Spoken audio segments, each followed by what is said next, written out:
Bonjour, bienvenue sur ma chaîne. On entend beaucoup parler de Céline Dion parce qu'elle vient d'accorder une entrevue à NBC qui sera disponible à compter de mardi soir.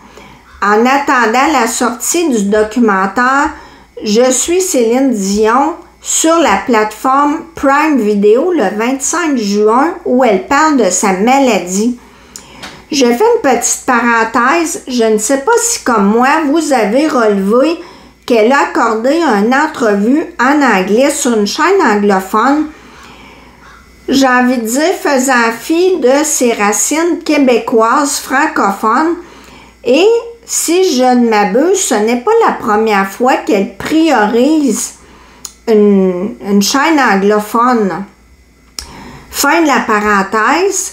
Donc, dans ma série « Parlez-moi de », j'ai demandé à mes cartes « Parlez-moi de Céline Dion » qui est née le 30 mars 68 à Charlemagne. Alors ici, ça nous parle d'elle. On nous dit qu'elle a été obligée d'arrêter tout, pas juste sa carrière, toutes ses activités. Ici, avec le changement et l'étreinte, c'était un changement radical pour ses fans. Ici, avec apparence, et on voit des personnes au bar, on a pu voir parfois son apparence qui était complètement changée. Ici, avec expert et il y a quelqu'un à l'hôpital. Dans ce jeu-là, le mot expert nous parle de quelque chose qui revient régulièrement.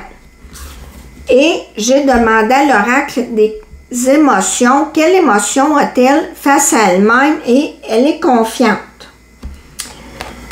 Dans la deuxième rangée, j'ai demandé qu'on nous parle de sa relation avec Renan Angelil et ses amours.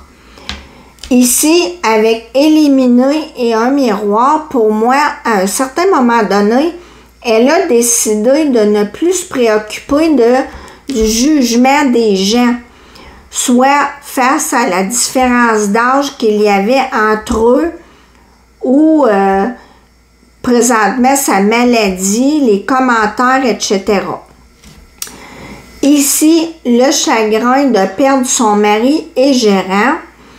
Ici, l'anxiété avec la bête, pour moi, l'anxiété de se retrouver seule. Ici, regardez si c'est intéressant, on a enfant, ado et naïf, innocent, donc ça pourrait nous parler d'elle qui était bien naïve à cette période-là et il y a un hameçon. J'ai demandé quelle émotion a-t-elle par rapport à sa relation avec René et on a le rejet, l'exclusion. Je me demandais pourquoi, mais pour moi, ça va avec ça. Je pense que ça avait sorti à un moment donné dans un documentaire que c'est comme plus elle, je pense, qui avait fait qui avait tombé en amour avec lui et je pense que lui au début là, était réticent. Elle a pu se sentir rejetée. Ici, ça nous parle de sa santé avec la disgrâce. Ça nous dit que à quelque part là, c'est quand même un problème sérieux qui lui gâche la vie et ça vient, pour moi ça c'est la douleur qui vient par cycle. Les symptômes. Ici, avec bizarre et les moutons qui sortent de l'enclos, ça pourrait nous dire que c'est spécial parce que parfois, on la voit faire des sorties avec ses enfants où elle a l'air en pleine forme et un peu plus tard, c'est tout le contraire.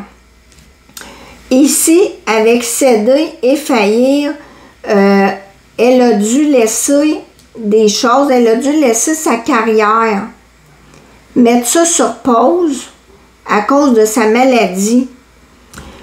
Quelle émotion ressent-elle face à sa maladie? Évidemment, de la tristesse. Ici, j'ai demandé qu'on nous parle de sa carrière. Avec confusion, on a un escalier. On ne sait pas trop si elle va retourner sur la scène parce que, comme je vous dis, son état est changeant. Ici, avec Rival, et on a des supporters, évidemment que quand le chat est parti, les souris dansent, il y en a d'autres qui prennent le devant de la scène. Avec Résister, on a la salle de bain qui nous parle qu'elle ne veut pas être oubliée, elle ne veut pas laisser le métier. Avec Attirant, elle trouve toujours que c'est un beau métier et elle veut continuer à le faire. Quelle émotion a-t-elle? Elle est sereine quand même face au passé, à tout ce qu'elle a accompli, à l'ampleur de sa carrière qu'elle a connue. Ici, ça nous parle de son avenir. Avec lâcher prise, on a des personnes âgées et ça pourrait nous dire qu'elle vit ça un jour à la fois. Avec Merveilleux et on a un serpent, ça pourrait soit nous dire que la médecine fait des progrès en ce sens, ou encore que la maladie ne progresse pas rapidement. C'est quand même plus ou moins stable. Ici, avec le ressentiment et la cavalerie, pour moi, c'est tous les gens qui se sont déplacés, qui allaient la voir. Elle dit qu'elle aurait dû arrêter avant. Ici, avec l'espoir et le feu vert, elle a espoir de revenir. Excusez-moi. Et finalement, elle a honte.